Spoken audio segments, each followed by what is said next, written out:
This is Ashley Hodge with the SicEm365 post-game call-in show. I'm joined by Nicki Collen. Thank you so much for coming in the studio and doing this with me. Yeah, happy to do it. It's great. I mean, it's a busy Sunday. It's a busy Sunday. We saw you in the Bear Pit. You were leading the cheers, losing your voice. Losing my voice, yeah. Practice this morning, for our team, and then kind of right into the men's basketball environment. Got to meet and sit down with Dickie V for a little bit before the game, which was awesome. And then the game. So crazy day, but good day for Baylor men's basketball for sure. Yeah, it was a good day for Baylor University. Great showcase on national television. So we're going to have plenty of calls here and probably some texts to talk about the game. And the score was 57-36. One of the most dominating defensive performances I've seen in a men's game. To do that to a J-Wright team and to hold them under 40 points is incredible. Obviously, they didn't shoot the ball that well. They missed a lot of open shots, but so much of it was just the defensive pressure. And that's some of the first questions that we're going to get. One of the questions that I got on the text was, how hard is it to have that kind of defensive pressure for 40 minutes? Really hard. I mean, I can tell you before I even took the job, watching Baylor men's basketball in the NCAA tournament last year, guy next to me and said, I'm pretty sure almost all their starters have taken an air ball by now. Like it wasn't one guy. I think the pressure and how we sped them up. Yeah. You rushed your shot, and I think guys that probably don't normally shoot air balls were shooting air balls. Yeah, Collen, one of the best shooters in college basketball, and just by the end of the game, his legs are dead because, we're picking him up at half court. He has no room to operate. Everything is a struggle to get into the offense, and it was just incredible defensive performance. Jack, do we have any calls loaded up? We've got one. It's from T-Rex. Okay, T-Rex. T-Rex, you're on with us. Hey, who cares about Baylor men's basketball? Let's talk Baylor women's basketball, all right? We got the greatest coach in the land on the phone right now. Not me, not Ashley. We know that ain't true. Definitely Coach Nicki Collins. Hey, I just want to say thank you for coming to Baylor, and a future thank you for winning us some more natties and some more Big 12 titles. This is going to be a year where the men win and the women win in the same year, and maybe football wins too, because we run the world right now, and all the haters can just suck it up, because guess what? If you ain't a Baylor fan, you're in the way. So either hop on and buy a T-shirt at Walmart or get out of the way. Hey, Nicki, Coach Collins, I love you. Thank you again for coming to Baylor, and SicEm Bears, SicEm Lady Bears, and sorry Villanova, but better luck maybe the third time? I don't know. Fourth. Enjoy your flight back to New Jersey. See you later. Philadelphia. Who's counting? Yeah. Well, all I can say is thank you. I am grateful to be here. No pressure there. More natties. I think I'm still in the mode of one game at a time. Yeah. Really, it sounds cliche-ish, but that's how coaches operate. Sometimes you feel like you're one step forward and two steps back, and then you just keep trying to gain ground and momentum and teach your things new things. We're going into a game against Michigan, a one-loss team, a top 25 team, a team that took Baylor to overtime last year in the Sweet 16. So, a team that's going to present different challenges, a team that's going to get after our ball screens and guard us differently than any team we face. So, it's just a constant learning process. And, I consider myself a teacher. And so, every day I'm, as cheesy as it sounds, it's like going to the lab. We got to get better today and we got to get better tomorrow. And hopefully, we're playing our best basketball in March and then hopefully April. Yeah, and we got to put a plug in too, because a lot of people are just probably looking game to game, like you're talking about. But that's next Sunday. Mm-hmm. It's a huge game. We need a very full Farrell Center for that. Well, we're on the road. That one is that one is it's the Hall of Fame Classic. It's at Mohegan Sun, so neutral site game. Neutral site. Never mind. A lot of fun though. A lot of great environment for women's basketball for sure. Awesome. All right. Any other calls lined up, Jack? Yeah, we got Gunny Hartman on. Oh, great. So Gunny, go ahead. All right, Gunny. What you got? Hey, Coach Nicki, thanks for taking my call, y'all. Great win, dominant win by the boys tonight. Really impressive. I just had a couple of quick questions for Coach Collen, if y'all have time for him. Hey, shoot. Go for it. Okay. Well, when you first got hired, I read your really impressive bio, and I noticed that you had a lot of successful coaching experience in both college and in the pros. I mean, you were even named WNBA Coach of the Year. I mean, that's quite an accomplishment. But one thing that I noticed that wasn't mentioned in your bio I was curious about was, have you ever won a dunk contest? A dunk contest, maybe on like a 7-foot rim. Like, I mean, I've got a Nerf one in my no. I'm the person that judges the dunk contest that does not compete in them. You got a couple players that can dunk. Queen can dunk. Yeah, right? and you know what's Alyssa. funny? They don't work at it, Right. but there are times when you're just like, they can just because of how they elevate, Right. In the lane and go get a rebound and their hands are above the rim. And so, but I think it's one of those situations where it's, got to have the breakaway, got to have the steps right, and so, at this point, it's like 2 points is 2 points, lay it in and let's go. Right. Have you talked That's true. Have you talked to I'm Yossi guessing Allen Scott Drew hadn't never won one either, so, I mean. Yeah, I don't think obviously Scott not has work, either. but, yeah. Great And I'll coach. play him in a game of horse, though. So, Now I'll play Scott in a game of horse. Oh, we got to get that on televised. Get that on video. We got to make that happen. I bet we can get that streaming on this channel. My next question is, I'm a big basketball fan, but I actually would be the first to tell you I enjoy rooting for our Bears, but I don't know much about the sport. I was a football guy in my past life. But one thing I've noticed that is at the end of each game, the team that puts the ball through the round thing the most always wins. I was kind of curious what your kind of plan was to achieve that. Yeah, well, I mean, it's a little bit of offense, a little bit of defense. You know what? I got to be honest with you. I appreciate, because I'm pretty sure most fans that call in have opinions and they think they do know the sport, and they probably think they know the sport better than the coaches anyway. So, kind of armchair quarterback type. So, I appreciate your honesty there. I think that there's a lot of different ways to skin a cat when it comes to ending up with more points on the board than your opponent. I mean, you watched a game today that was incredibly defensive minded, and for some might have said it was a little ugly, but the true fan understood what was going on out there. And if you watch both teams, they actually play defense very similarly, in terms of they were switching almost every screen, and then it comes down, do you have enough big guys, that can go against littles in the post? The difference in the two teams was I felt like Villanova got size to the rim when they rolled to the rim, and we just battled down there when we get a little on a big. But we kind of match up and zone a little bit, but ultimately it's basically a switching man to man. So both teams just guarded really, really hard today, and it came down to, I felt like, Baylor getting a few more opportunities in transition and taking advantage of them. And then James just making plays off the bounce, into his jump shot, into the three. I mean, even Matthew started the game with the pull-up three. Those weren't on compared to in terms of his game. And I'll make a comment while you're thinking about that.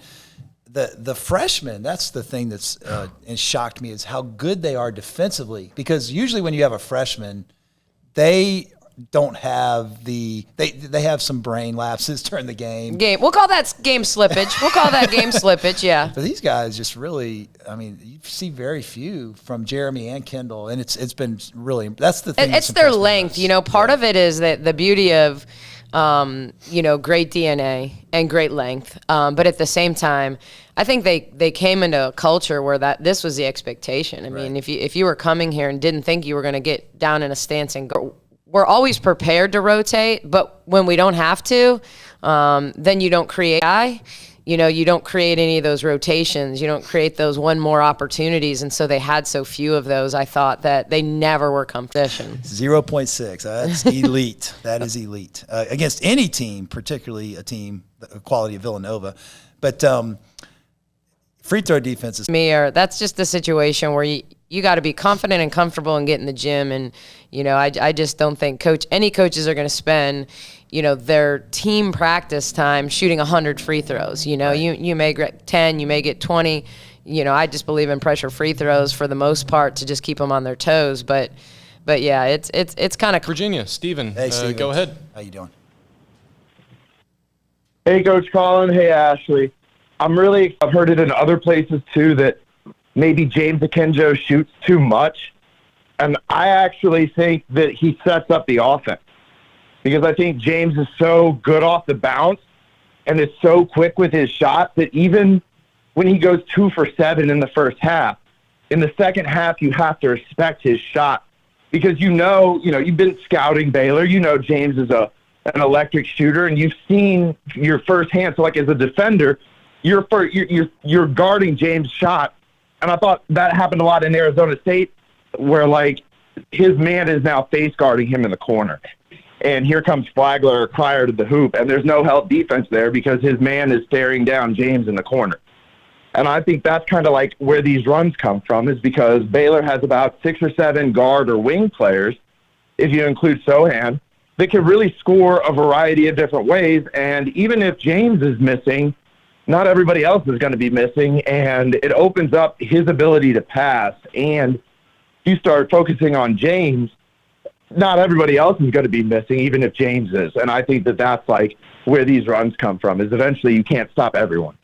I don't think you can. I think what you got to understand when it comes to your point guard, some coaches believe in, that player being a setup player. Some coaches are more comfortable with scoring point guards. I mean, I certainly think, if you take James in a transfer situation, you know what he's capable of, and you give him the opportunity to do what he does best. And I think at times, I thought today he was a catalyst because Villanova was switching everything. And I'll tell you this, like watching the men practice, they switch almost everything as well. And so when he's going against his teammates in practice every day, they're used to that and to So I thought when, the game was grinding along. I mean, if you like defensive battles, you love it. If you want to see high flying and scoring, today wasn't necessarily your cup of tea. But I thought he was a guy that was a catalyst because he was creating his own shot. He hit some big shots to, push the game from 6 to 12 and,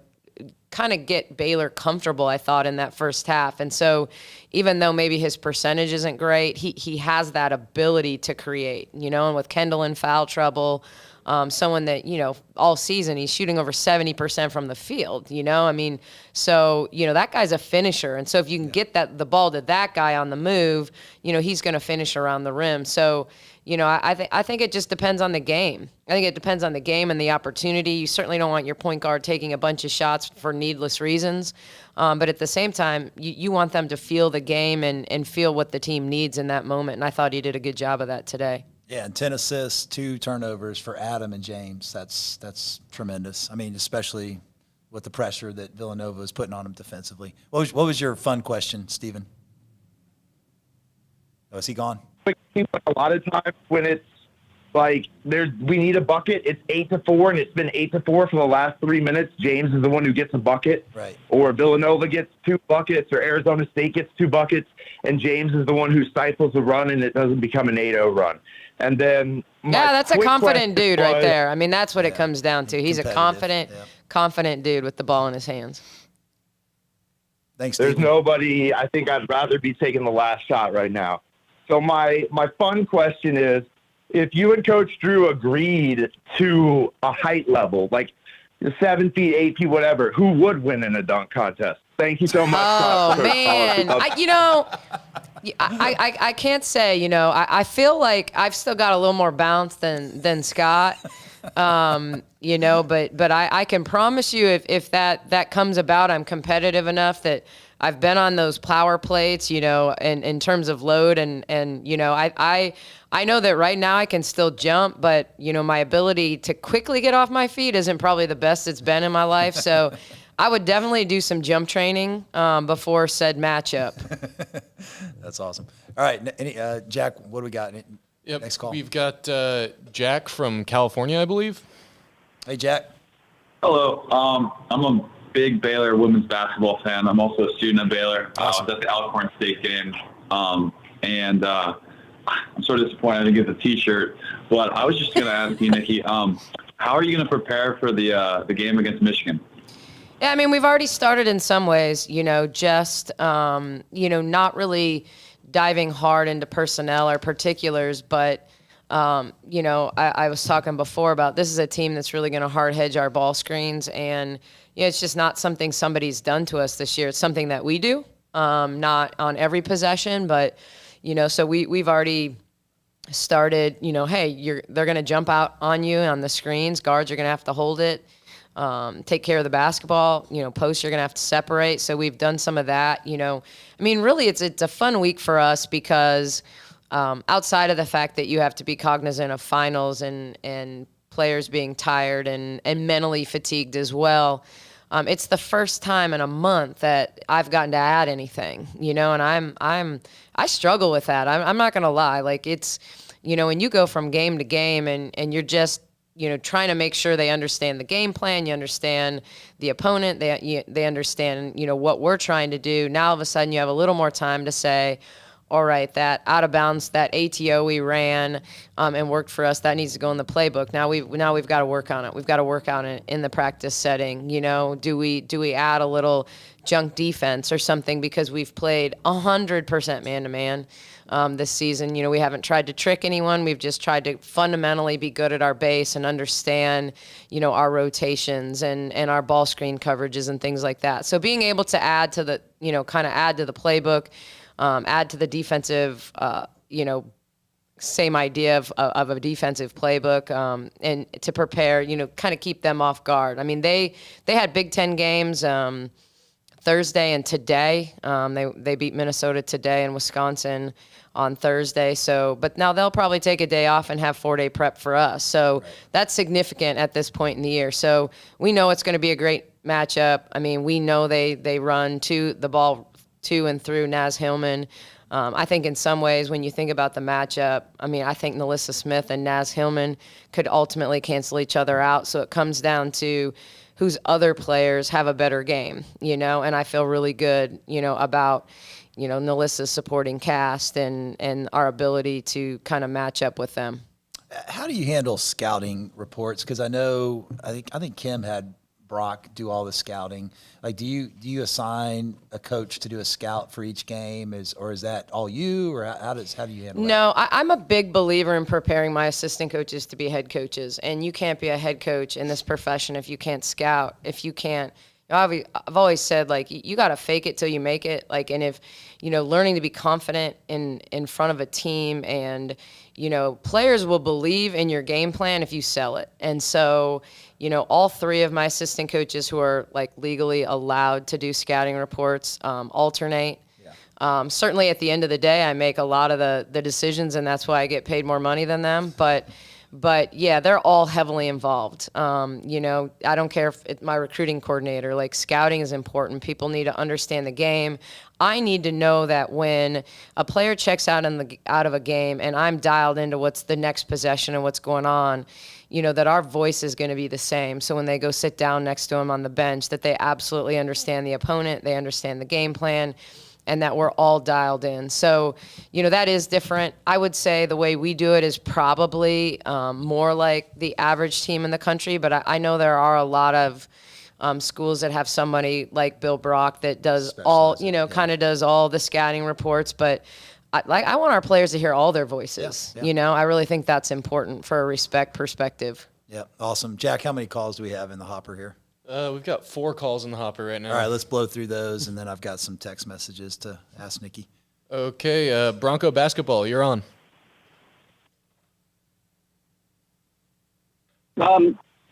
This is Franco. Franco, my bad. Hey, Franco.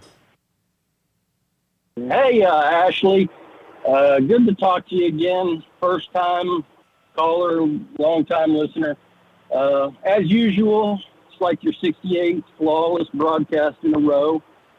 I don't know how you do it, but every time you're on the radio, it's just the best thing I've ever heard. I've got you in my Mount Rushmore of college basketball people with, the Vitale, Raftery, Drake Toll. Drake's here. Don't think I didn't. Oh, yeah, well, I don't think I didn't notice that you canned the guy because he's a threat to your supremacy, your broadcasting supremacy. But anyway, I digress. I wanted to get some questions in for Coach Collen. Okay, good. Since she was so nice to come in and sit with you. I am glad that Gunny Hartman called in a little earlier because he's about as dumb as a bag of hammers, so I know my question's not going to be nearly as dumb as his. But Coach Collen, what's the main difference between a man and a zone defense? Yeah. Okay. You want her to answer that, or do you want to go on I to feel the like that's a second question? rhetorical question, Well, right? that's a dumb question. I got a better question than that, I think. Okay. I noticed that teams are ball screen offenses are prevalent these days, and so I wanted to get your philosophy on defending them. On a high pick and roll, do you prefer to trap it, or a hard hedge, or maybe a cupping, or a flat hedge? How do you like to handle that? You're throwing out the terms, huh? Yeah, that's pretty good. He's That's a better probably question, yeah. heard me talk. I tend to be a little on the technical side. I mean, I think depending on what team and what they're good at is how you determine what the best ball screen coverage is.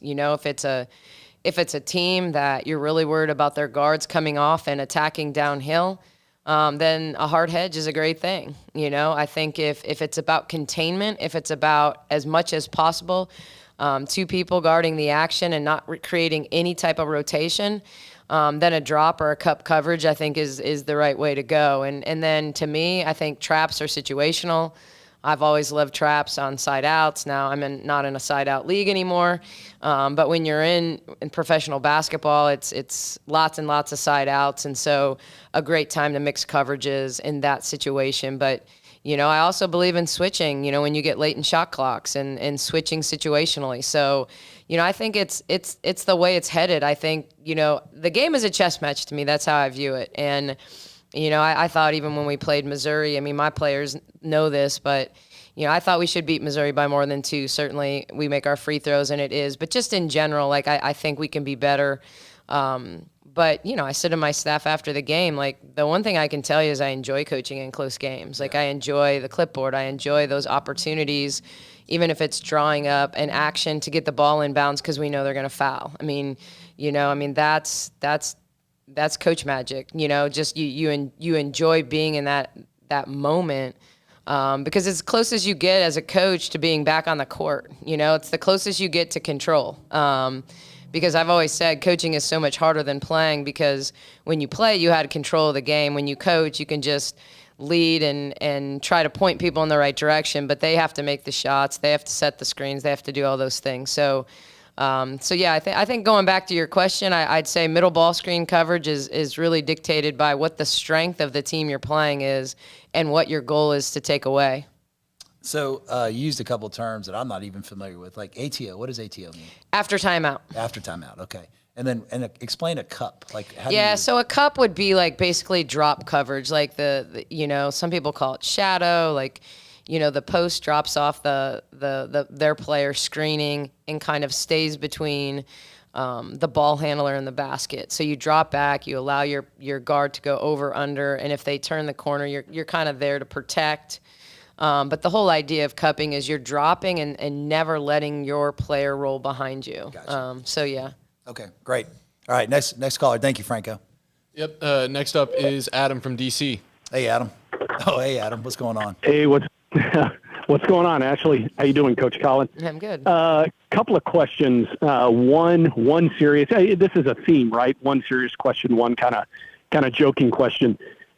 Since you have been back in the college game, what has been the most enjoyable part of being back in the college game compared to the WNBA? That's the first question. And then the second question is, were you as excited as I was that the Atlanta Braves finally won another World Series, seeing that you're coming from Atlanta?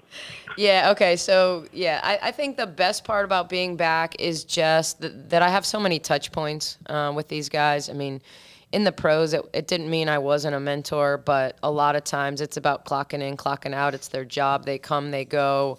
You certainly, may grab a meal with them on the road or something, but just being way more involved in their day-to-day life and them being around a lot is the thing I enjoy the most. And really couple that with the idea that I'm back in an environment where just surrounded by excellence and, support, whether it's MAC on down, but it's the men's basketball program, it's football, it's volleyball, it's, being somewhere where the community is just the Baylor community, the Waco community. It's just been a lot of fun coming from the pros. We fought for any sliver of attention in Atlanta, going into your Braves question, and fought for relevancy and people to care and to know about us. I joked that up where I lived, about 30 miles north of Atlanta, that the only people that even knew there was an Atlanta Dream was the lacrosse mom group, that I would hang out with, at my daughter's games. And so, I was happy for the Braves. I was lucky enough when I was in that city to, lead the chop one game. Ironically, Lloyd Pierce, who had been hired with the Hawks, did the first pitch, and I led the tomahawk chop, and just really enjoyed being connected to the Hawks. And the Atlanta United was incredible when I was there on the MLS side. And so happy for them. I'm going to be real honest, though, and tell you that I'm a Chicago Cubs fan. Born and raised in the Midwest, and just kind of fell in love with Ryan Sandberg and Mark Grace and Sean Dunston. And that ages me. I get it, but those were my guys, and so I'm happy for the Braves, but I'm a Cubs fan. Awesome. All right, thanks, Adam. Adam flies Hueys for the Marine Corps in the Pentagon station in D.C. right now. Yeah. So do we want to go to Bigfoot or? Great. Yeah, let's go to Bigfoot. This is always entertaining. Okay, Bigfoot, you're on. Oh. What's up, Bigfoot? What you got? Hey, guys and gals, it's Baylor Bigfoot. Double B's on the phone, first-time caller, but a long-time listener of the show. I want to let y'all know I'm sponsored by Double R Burgers. Go into Double R and ask for the Bigfoot special. Tell them Bigfoot sent you. That's Double R for Double B. Before I get to my call, guys, how we doing today? Yeah, doing well. Doing great. What you got? Oh, it's great to hear. I haven't been this excited since RG3 told me he couldn't have won his Heisman without my coaching and advice on his technique. Thank you, Coach Nicki, for coming on the postgame show. You're already doing wonders for the program. So glad the women's basketball program is finally in some good hands. By the way, guys, I heard earlier someone said their Mount Rushmore of coaches. I think my Mount Rushmore would be George Washington, Abraham Lincoln, Teddy Roosevelt, and Thomas Jefferson in that order. Okay, great. You got a question in here? All right, guys, now to the analysis. The game was great. I loved watching two of the best coaches in basketball duel it out. Of course, the Baylor defense was so suffocating that not even Collen Gillespie could get it going for Nova. It's embarrassing, honestly, how good this team is. I got a couple questions for Coach All right, Nicki. that's great. Okay, Let's get to those questions.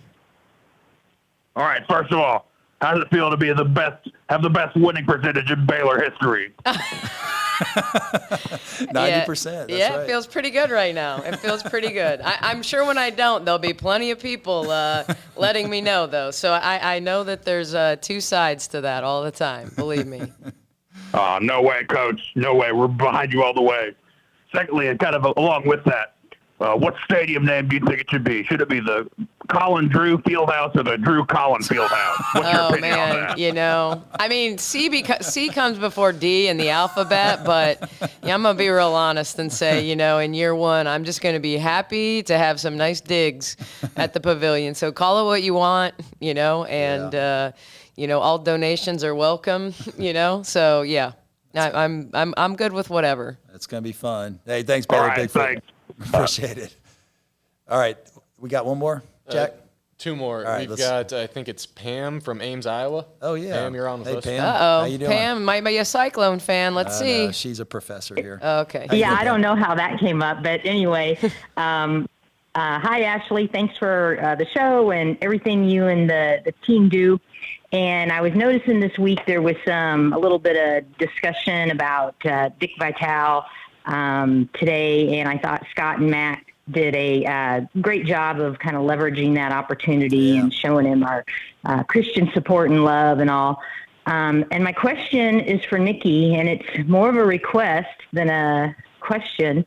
I would love to hear your Dick Vitale impersonation.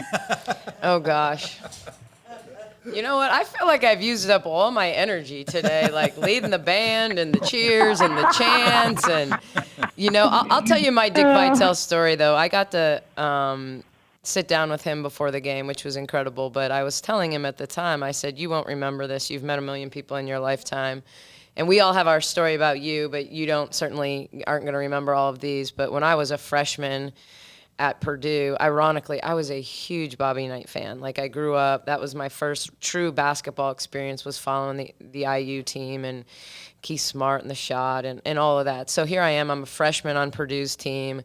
Our men were playing on Big Monday against IU, so of course Dick Vitale was calling the game. And we had practice that day, and it was the end of practice, and Dickie V came in, and I was shooting free throws, and he just rebounded for me for like 10 minutes while I shot free throws. And it just, like, it impacted me in so many ways, like, just thinking, like, oh, he'll never remember this, but, I was 18 years old, and he was college basketball at the time, like, his voice. And I've always said, like, whether you think he's the best analyst as far as his knowledge of the game, or you can't argue with his passion for the sport and for the people, the people. And I always say, like, for me, when people ask me why I coach basketball, it's always so simple. It's like, I love basketball and I love people. So what else would I rather do? Like, I'm so intrinsically motivated to be good because of that. And so, I just think it's just really cool to see him, to have had that opportunity to sit down with him. I know he's going through a lot, and to have him here on campus was just really cool. I thought our creative team, our fan engagement team, did a great video, and you saw him get choked up. I think with the outpouring of support. That emotion is just amazing. Yep. Awesome. Thanks, Pam. Appreciate the question. All right, we got one more call? Yep, last one. It says it's Barbara Teague. Oh, awesome. This is Maceo Teague. So, Barbara, you're on. Barbara, how you doing? Thanks for calling in. I'm good. How's everyone? You're doing great. We miss you. Awesome. Oh, we missed. Oh my God, I miss you all too. Today was the highlight. I was so ecstatic, and I'm always halfway losing my voice watching them play. Whatever men's basketball is doing, but I want to first of all welcome Coach to Baylor. And the second question, the first question I have for you, are you hiring? I'm looking for a coach. I'm kidding. She knows the game.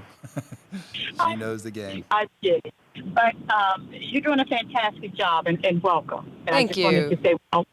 And absolutely. And I wanted to know, and I may have missed this in some capacity of the conversation, because when I was getting ready to call, my uncle dropped over. He dropped by. So anyway, so how was it for you to transition to the basketball level? Because I really respect what you said about the building portion, the mentoring of the players versus in the WNBA side of things. How hard or easy was that for you to transition into a college basketball coach?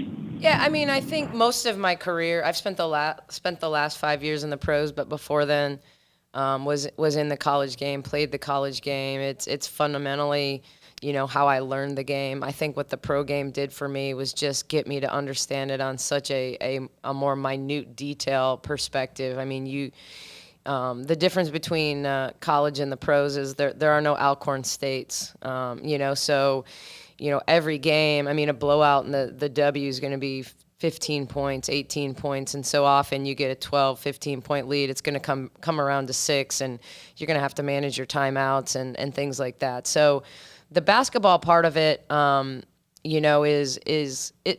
is basketball. I love to teach. I'm back in an environment where I get to teach more. The pros, you play, it's about playing. It's about playing games. It's about, we would play 6 games in 9 days, 4 and 7. You just were, once you got through training camp, if you had a 2-day prep, you felt like you had, a ton of time versus, 2 games a week. I got asked the question, thinking about what the new Big 12 is going to look like in the future and how I felt about whether we would push games earlier or eliminate the bye week, and I'm thinking to myself, the bye week, like we play 2 games a week. You know, I'm coming from 3 games in a week so for me, I said, I don't want to come across as the new guy complaining or telling people that what they think isn't right. I'm going to be fine with whatever. If you want to push the games earlier, fine. If because I understand the idea of like, all right, if you don't have a game on a midweek game when you usually do, okay, it gives you the opportunity for your entire staff to hit the road and go out recruiting, and so there are differences. I mean, obviously the recruiting component is the biggest difference. But I always said, like, because I was not necessarily the GM, but a big part of making all the decisions and having all the conversations with free agents and the draft process. Like I always said, free agency in the W is like recruiting on crack. It just happens to be for a month, and it's a month long, and it's PJs all day, every day, and it's players, agents, and back and forth. And so parents replace agents when you come back to college, but it's kind of the same. I mean, more than ever, even the college game is about managing personalities, building relationships, managing personalities, managing expectations. All of that is just as big, quite frankly. And now with NIL and all these other things involved, there isn't going to be that much separation. In fact, the NIL deals that college athletes are going to get, at least on the women's side, I can't speak to the men's side as much, but are going to be better than a lot of the pro players because these college players oftentimes have a bigger platform than the women of the WNBA, which is sad but true. It's just like I'm just real talk. Awesome. Thank you, Barbara. Well, thank you. And can I ask one more question? Absolutely. No, you ask it because I got James and Kenjo calling. I got to answer this real quick. So, yeah. Okay. So, is there a difference that you are aware of in the W versus the NBA in what a person should prepare for? Like my son is in the G League right now. Mm-hmm. Do you have any suggestions or anything like that? What would help him as he goes through this process? Yeah, I mean, I think the biggest thing about being prepared, the toughest part is for college guys is, you get done with your season and you kind of go into summer league. I mean, their situation's a little bit different than WNBA players who literally go from their college season right into the W season. But a lot of times it's about the details. That's the biggest difference. Like you got to understand spacing. You have to understand terminology. You have to, and so a lot of times it just takes time to really understand all of that. The defensive schemes, the offensive schemes, and you don't have the time to practice them. So you're relying on the ability to talk about them, to see it on film, to translate. So the better you get at watching film, the better you get at speaking the language and understanding the language of pro basketball, the better off he'll be. And believe me, I watched my fair share of G League games. I mean, we had the College Park Skyhawks right there in Atlanta, and obviously was right. So yeah, I mean, and you see it all the time. You see two-way guys. You see kind of opportunity in those situations. So I mean, it's a grind, but it's keep grinding. I think one of the things that's so cool about the NBA that doesn't happen near as much in the W is how guys you've almost never heard of like kind of rise through the G League, European basketball, and get these opportunities and how much better they can become. Because I think they say like guys are at their peak now in like their late 20s, early 30s, so there's so much opportunity for growth, kind of during a player's 20s. Yeah. Hey, thanks, Barbara. Appreciate you. Well, thank you very much. Thank you. All right. You're welcome. Take care. All right. I'm going to ask 4 quick text questions. Okay. Right? Got it. I got a ton, but I can only get to a few. Fire them off. All right. Here we go. Oh my Speed gosh, round. I shouldn't ask this. I talk too long. So. No, you're awesome, and thank you for doing this. But I'm going to let you go in a few minutes. All right, in honor of our win over the preeminent Augustinian university in the world, do you have any favorite St. Augustine quotes do you want to share? I do not. All right, I actually think I remember one. I think he said, didn't he say something like,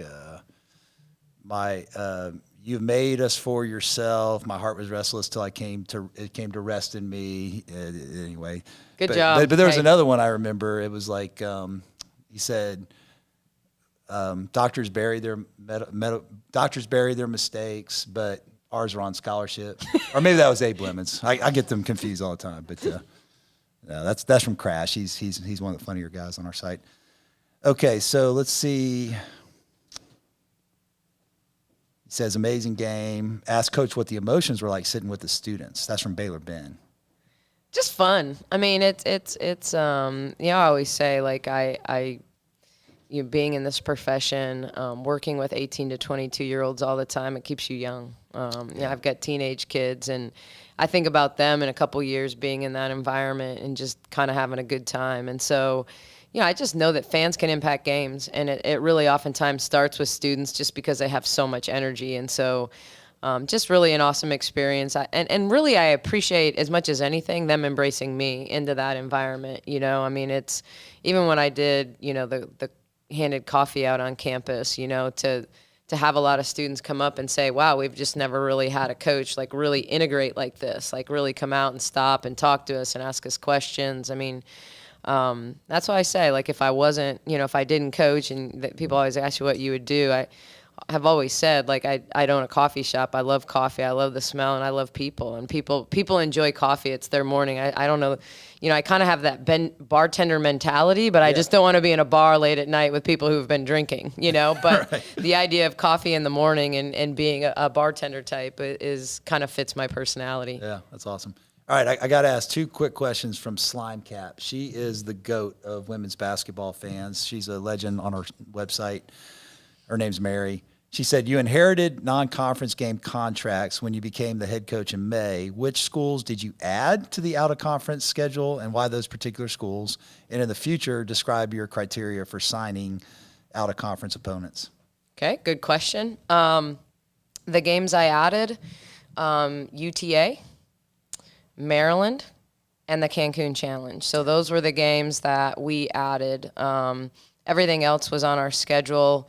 I wanted to add a local team that we could play that would be good for fans, place fans could travel, but also, I know UTA was just really grateful that a Power 5 team would come to them and play, and something that they could sell to. And it's turned into a great RPI game because they've turned around and won every game since we played them, and as well as beating USF, which was a big, rank win for them. So happy for Sharika Wright. The Cancun Challenge was a great environment for us. There was some talk of us going to Kauai, to be honest, and then that tournament didn't end up even happening. So Cancun is great because it's easy to get to. It's all inclusive, so you just kind of land and you're there, and it's just easy and convenient.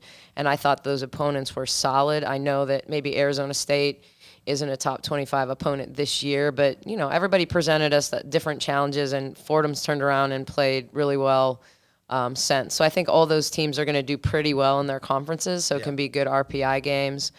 And then Maryland, I think we needed a true road test. Yeah. I mean, that was a game that I scheduled as a home and home, and I thought, this team's going to need to be challenged. We need a game where we have to learn where we're at and be able to make progress from there. So excited to bring them back to Farrell Center next year.